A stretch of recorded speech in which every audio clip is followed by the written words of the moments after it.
And so now that you've had a chance to play it, Ian, like you've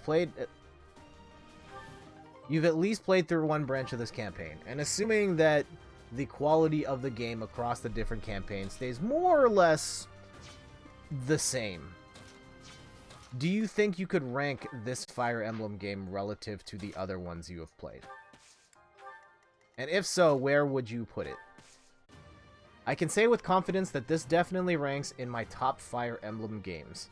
I think it needs time to settle before I definitely call it my favorite, but it definitely has the potential to be my favorite. I love most of the mechanical changes, minus some really weird steps backwards, and the cast is amazing. I can give or take on the story, to be honest, take or leave. I think the story is, like...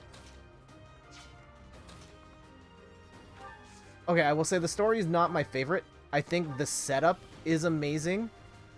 But at a certain point, I guess for anyone else watching, I should have the boss rush spoiler tag here. At a certain point, it becomes a Fire Emblem game. And at that point, I think the story is... It's okay. It's probably a little more straightforward than I thought it was going to be in the end.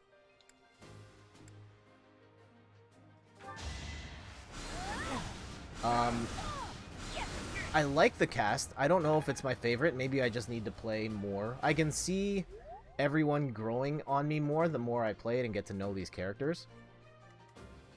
I think my concerns with this one would be the battle system. Well, okay.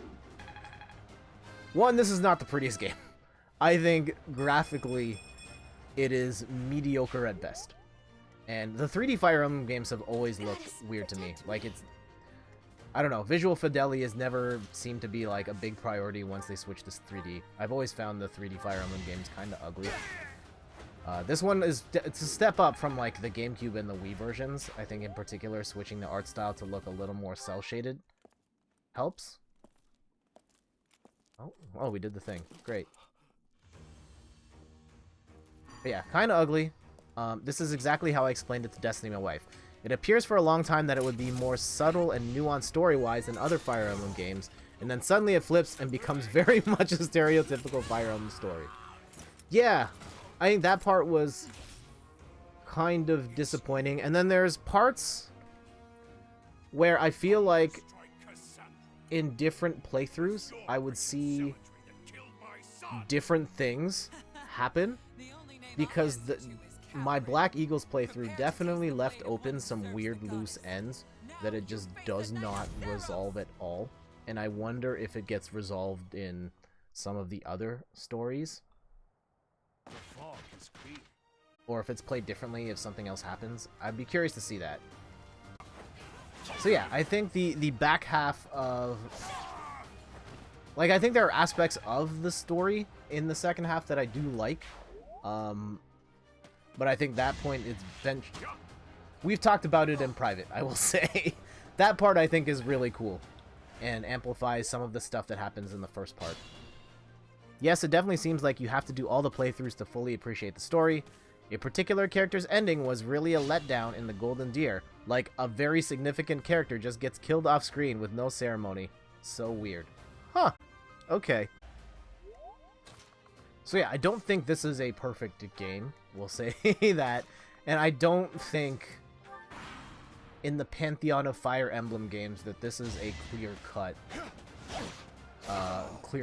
favorite to be the best Fire Emblem game of all time. I still feel like in my head, Path of Radiance is still up there, because when I think about that roster in particular,